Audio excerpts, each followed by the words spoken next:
এই স্বল্প সময়ের মধ্যে যদি আল্লাহ তাআলা তৌফিক দান করেন, তেলাওয়াতকৃত আয়াত এবং হাদিসকে সামনে রেখে দুই চারটি কথা বলবো ইনশাআল্লাহ।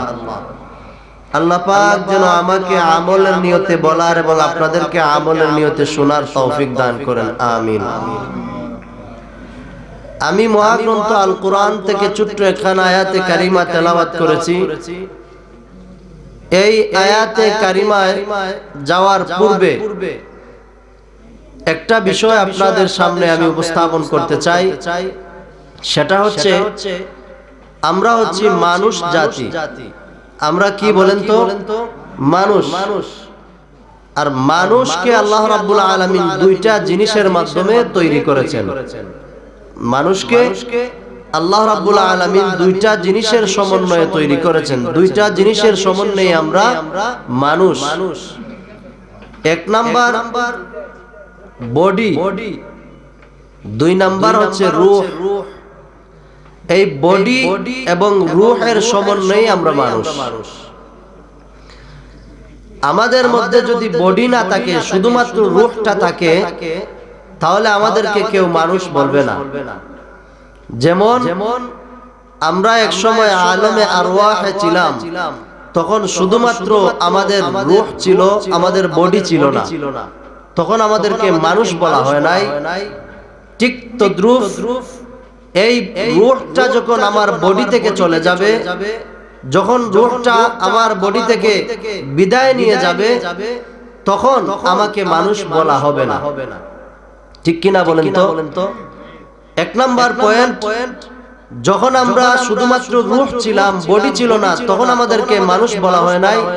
দুই নাম্বার পয়েন্ট, যখন আমাদের ভিতর থেকে আল্লাহ প্রদত্ত দেয়া যেই রূহ, এই রূহটা চলে যাবে, বিদায় নিয়ে যাবে, শুধুমাত্র এই বডি থাকবে, তখন আমাদেরকে মানুষ বলা হবে না। বুঝাইবার জন্য আপনাদেরকে বলি, মনে করেন আপনাদের এলাকার একজন সন্তান,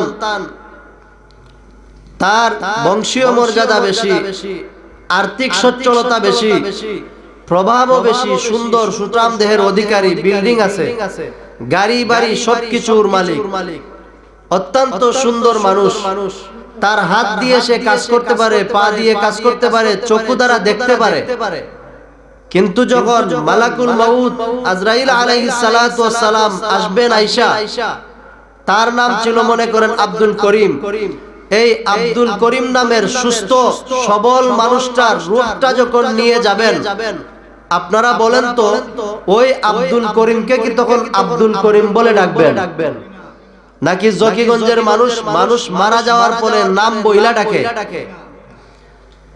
যখন একজন মানুষ মারা যায়, অর্থাৎ রূহটা চলে যায়, তখন আর কেউ বলে না হে আব্দুল করিম রে দাফন করো, আব্দুল করিমকে কাফন দাও, আব্দুল করিমকে শেষ গোসল দাও, আব্দুল করিমকে মাটির নিচে গর্ত খনন করো রাখার জন্য। আব্দুল করিম নামটা আসে না। তখন আপনার আমার নামটা চেঞ্জ হয়ে যায়, আপনার নাম হয়ে যায় লাশ, আমার নাম লাশ। লা শাইআ, অর্থাৎ কোনো কিছুই নাই। আমার হাতে আর কাজ করে না, পায়ে আর কাজ করে না, চক্ষু আর কাজ করে না, বডি আছে ঠিক, আমার ভিতরে বাতাস নাই, রূহ নাই, যার কারণে আমার নামটা পরিবর্তন হয়ে যায়, বংশীয় মর্যাদা আর থাকে না। আমি খুব দাপটের মানুষ ছিলাম, সেই পরিচয় আর থাকে না। তো আমার এতটুকু আলোচনা বুঝে থাকলে আপনারা বলুন, মানুষকে আল্লাহ তাআলা বডি এবং রূহের দ্বারা বানিয়েছেন। যদি বডি না থাকে তাহলে কি মানুষ বলা হয়? আরো জোরে বলেন, বডি না থাকলে কি মানুষ বলা হয়? যদি রূহ না থাকে তাহলে কি মানুষ বলা হবে? এবার আসুন, এই মানুষকে যে আল্লাহ দুইটা জিনিসের সমন্বয়ে বানিয়েছেন, একটা হচ্ছে বডি আর একটা হচ্ছে রূহ। এই দুইটা জিনিসকে আল্লাহ কিভাবে বানিয়েছেন, কোন জিনিসের মাধ্যমে, এবং এই দুইটা জিনিসের খাবার কি, এই সংক্ষিপ্ত একটু ভাঙ্গা গলায় আলোচনা করব। এই আলোচনা যখন শেষ হবে, আমারও নির্ধারিত টাইম শেষ হয়ে যাবে। আমার নির্ধারিত টাইম শেষ হওয়ার আগ পর্যন্ত আমি মুসাফিরের আলোচনাটা আপনারা শুনতে রাজি আছেন তো ইনশাআল্লাহ? কে কে রাজি আছেন একটু হাত তুলে দেখান। মাশাআল্লাহ। আপনাদেরকে আমি একটু কষ্ট দিব, সেই কষ্টটা আপনাদের ফায়দার জন্য দিব, কারণ বর্তমানে সামান্য হলেও একটু শীত আসছে, আর এই শীতে যদি আমরা নিজের জায়গায় বসে থাকি তাহলে শীত আমাদেরকে আরো আক্রমণ করবে, আর একটু যদি আমরা নড়াচড়া দেই তাহলে শীত আমাদের কাছে আসবে না। যেভাবে আমাদের কাছ থেকে শীত দূর হয়ে যাবে, ঠিক তদ্রুপ আমাদের শয়তান, আমাদের শত্রু, সেটাও আমাদের কাছ থেকে দূর হয়ে যাবে। অতএব যারা চান আমার কাছ থেকে শয়তান দূর হয়ে যাক, তারা মেহেরবানি করে একটু সামনের দিকে চলে আসেন। আলহামদুলিল্লাহ, সবাই আসতেছেন, আমরা সবাই একটু সামনের দিকে চলে আসি। লা ইলাহা ইল্লাল্লাহ, লা ইলাহা ইল্লাল্লাহ, লা ইলাহা ইল্লাল্লাহ, লা ইলাহা ইল্লাল্লাহ, লা ইলাহা ইল্লাল্লাহু মুহাম্মাদুর রাসূলুল্লাহ সাল্লাল্লাহু আলাইহি ওয়াসাল্লাম। মুআজ্জাজ হাজিরিন, বলতেছিলাম এই বডি এবং রূহ আল্লাহ তাআলা কি দিয়ে সৃষ্টি করেছেন। আল্লাহ রাব্বুল আলামিন আমাদেরকে সৃষ্টি করেছেন মাটি থেকে। আমাদের সৃষ্টি লম্বা আলোচনা যাব না, শুধুমাত্র সংক্ষেপে আমি যে বিষয়টা বুঝাইতে যাচ্ছি, আল্লাহ রাব্বুল আলামিন আমাদের এই বডিটাকে মাটি থেকে সৃষ্টি করেছেন। আল্লাহ রাব্বুল আলামিন এই মাটি থেকে আমাদেরকে সৃষ্টি করার পরে বডির জন্য কিছু খাবার তৈরি করেছেন। বডির জন্য যেই সমস্ত খাবার আল্লাহ তৈরি করেছেন, সমস্ত খাবার আল্লাহ মাটি থেকে তৈরি করেছেন। আপনারা বলতে পারেন যে হুজুর বলেন বডির জন্য যত খাবার তৈরি করেছেন সব খাবার মাটি থেকে, অথচ আমরা তো দেখি মাছও খাই, আমরা তো দেখি চালও খাই, তাহলে মাছ কিভাবে মাটি থেকে হয়? মুফাসসিরিনে কেরামগণ বলেন এই বডিকে আল্লাহ তাআলা মাটি দ্বারা সৃষ্টি করেছেন এবং বডির খাবারকে আল্লাহ রাব্বুল আলামিন মাটি দ্বারা সৃষ্টি করেছেন। এই বডি যেই সমস্ত খাবার খেয়ে সতেজ থাকবে, সকল প্রকার খাবার আল্লাহ রাব্বুল আলামিন কোনো না কোনো ভাবে মাটির মাধ্যমে, মাটির সংস্পর্শে আমাদের জন্য তৈরি করেছেন। বলেন সুবহানাল্লাহ। আমরা আজকে দেখি ভাত খাই, একটু আগে আমি নিজেও ভাত খেয়ে এসেছি। এই ভাতটা চাল থেকে এসেছে, চালটা ধান থেকে এসেছে, এই ধানটা গাছ থেকে এসেছে। আপনারা বলেন তো এই জকিগঞ্জের মধ্যে ধানের চেরা কি আকাশে রোপণ করা হয় নাকি জমিনে রোপণ করা হয়? আরো জুড়ে বলেন, আকাশে না জমিনে? তাহলে পাইলাম এই ভাতটা মাটি থেকে সৃষ্টি হয়েছে। ঠিক তদ্রুপ মাছ, এই মাছটা যেই পানির মধ্যে থাকে, এই পানিটা মাটির উপরে ভাসমান। এটা কে রেখেছেন? একমাত্র আমার আল্লাহ। তো মুআজ্জাজ হাজিরিন, যেই সমস্ত খাবারের মাধ্যমে আমরা বডিটাকে সতেজ রাখি, এই সমস্ত খাবার আল্লাহ তাআলা আমাদের জন্য মাটি থেকে তৈরি করেছেন। এই সমস্ত খাবার যদি আমরা খাই, ভক্ষণ করি, তাহলে আমাদের এই যে মাটির তৈরি বডি, এই বডিটা সুস্থ থাকবে, সবল থাকবে। বলেন ঠিক কিনা?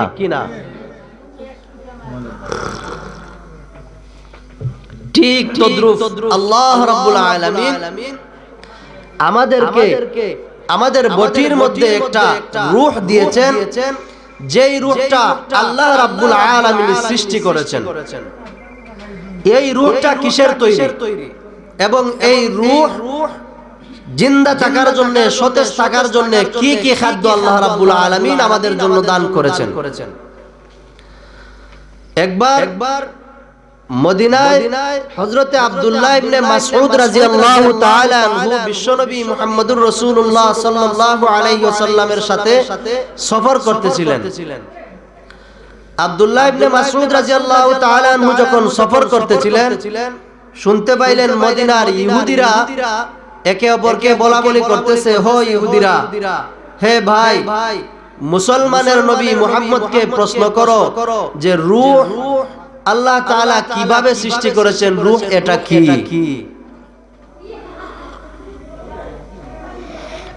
হযরতে আব্দুল্লাহ ইবনে মাসউদ রাদিয়াল্লাহু তাআলা আনহু বলেন, একজন ইহুদি বলতেছে প্রশ্ন করো, আরেকজন বলে না প্রশ্ন করার দরকার নাই। এইভাবে এক পর্যায়ে তারা প্রশ্ন মুহাম্মদুর রাসূলুল্লাহ সাল্লাল্লাহু আলাইহি ওয়াসাল্লামকে করছে যে অগনবীজি, মুসলমানের নবী, আপনি একটু বলুন তো রূহ কিসের তৈরি, এই রূহ কিভাবে তৈরি হয়েছে, রূহ কেডায় তৈরি করেছে?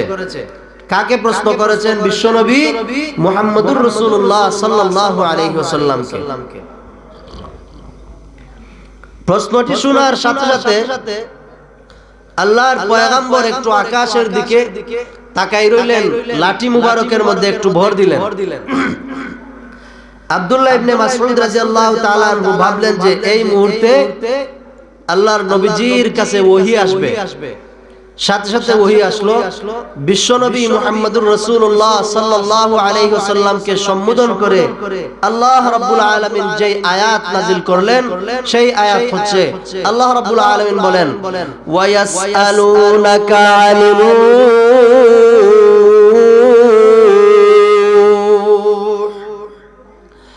কুলির রূহু মিন আমরি রাব্বী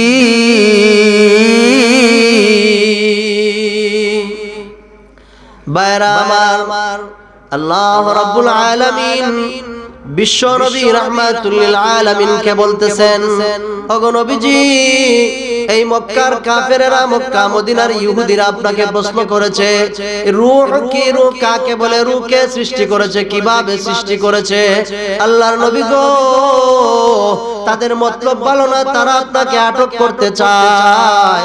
আল্লাহর নবী, আপনাকে আমি ইজ্জত দিয়েছি, সম্মান দিয়েছি, আমি রব্বুল আলামিন আপনার কাছে জানিয়ে দিলাম ওয়া ইয়াসআলুনাকা আনির রূহ, তারা যেহেতু রূহ সম্পর্কে আপনার কাছে প্রশ্ন করেছে, ওগো নবীজি আপনি জানিয়ে দিন এই রূহ হচ্ছে আল্লাহ রাব্বুল আলামিনের একটা অর্ডার, রূহ হচ্ছে আল্লাহ রাব্বুল আলামিনের একটা আদেশ মাত্র।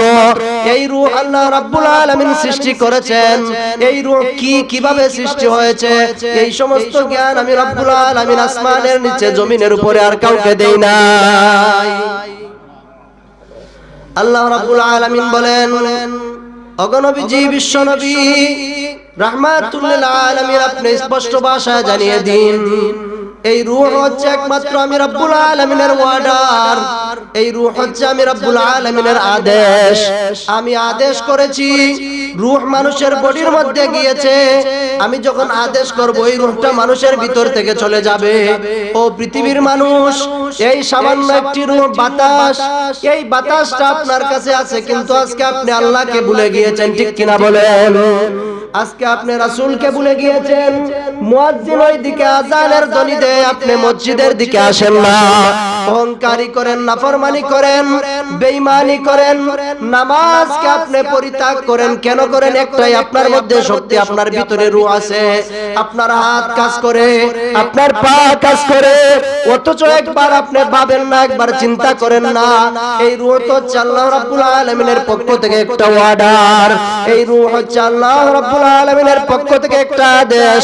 আল্লাহ রাব্বুল আলামিন যখন আদেশ করেছেন আপনি আমার ভিতরে এসেছে, আর যখন নাকি আল্লাহ রাব্বুল আলামিন আদেশ করবেন আমাদের ভিতর থেকে চলে যাবে, আমাদের ভিতর থেকে যখন রূহ চলে যাবে তখন আপনাকে আব্দুল করিম বলে আহ্বান করা হবে না, আপনাকে আব্দুল মান্নান বলে আহ্বান করা হবে না, আপনি আর তালুকদার বংশের থাকবেন না, আপনার বাহাদুরি থাকবে না, আপনার অহংকারী থাকবে না, আপনি একজন লাশে রূপান্তরিত হয়ে যাবেন। এই বাতাস, এই রূহ একমাত্র আল্লাহ রাব্বুল আলামিন সৃষ্টি করেছেন। আর এই রূহটা যতক্ষণ পর্যন্ত আপনি আমার বডির ভিতরে থাকবে ততক্ষণ পর্যন্তই আমরা মানুষ, আর যখন আমাদের ভিতর থেকে চলে যাবে তখন আমরা লাশ। কি বলেন? তখন আমরা কি?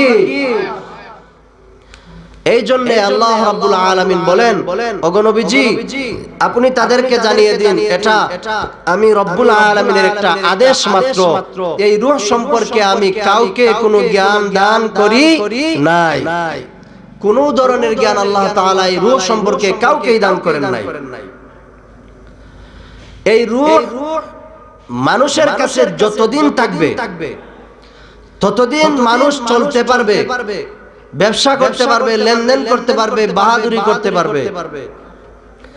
কিন্তু এই রূহটা মানুষের কাছ থেকে যখন চলে যাবে, তখন মানুষের আর কোনো ধরনের শক্তি থাকবে না, মানুষের পাওয়ার একেবারে শেষ হয়ে যাবে, মানুষকে আর মানুষ বলা হবে না, মানুষ বলা যাবে না। এই জন্য আমাদেরকে জানতে হবে, যতদিন আমার আপনার ভিতরে রূহ আছে, এই রূহের খাদ্য কি, কিভাবে আমরা রূহটাকে তাজা রাখবো, কিভাবে